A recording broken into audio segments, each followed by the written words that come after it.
magandang umaga sa inyo mga inaanak. At nandito na naman si Ninong on the screen. Shoutout sa mga nagla-like, share, and comments. At paki-follow na rin para sipagin si Ninong gumawa ng mga videos. Maraming salamat at tara, samahan nyo ako. Maghanap tayo dito na may interview. Boss, itanong lang ako, boss. Naranasan mo na bang masaktan? Una nung nagmahal ka, ganun? Nasa na yung syempre. Anong pakiramdam? Syempre masakit. Sakit. Sa ngayon, nakalimutan mo na yung mga sakit. Nakamove on ka na. May sawa ka na ngayon? Very good. Anong ginawa mo? Bakit nakamove on ka? Ano? Para magkaroon ng idea yung manonood sa atin. Busy. Ha? Busy na sa trabaho. Maging busy sa trabaho. Bukod sa busy, ano pang dapat gawin? Ha? Ay magkaibigan sa Makipagkaibigan sa iba. Tama yun. Para makamove on tayo, di ba? Thank you, boss. Pangalan mo? Burning. Sir Bernie. Shoutout sa'yo. Ingat.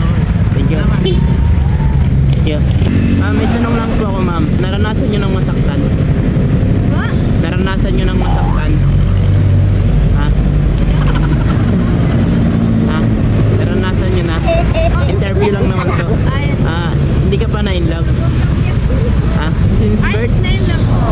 Hindi ka pa nasaktan? Anong pakiramdam nung nasaktan ka? Puppy love lang kasi, Papa. Puppy love. May minamahal ka na ngayon? Wala rin. Study. Study first. So, sige, thank you. Ano pangalan mo?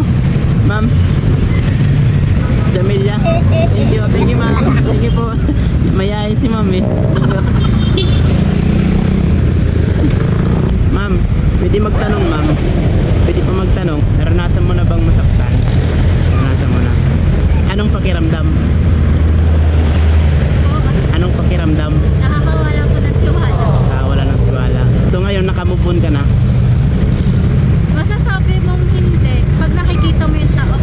Ano yung mga dapat gawin? Siguro, I think, umpisahan mo muna i-block siya or Lock? Oh. iwasan siya. Tapos, love yourself muna. Thank you, mama. Ano pangalan mo po?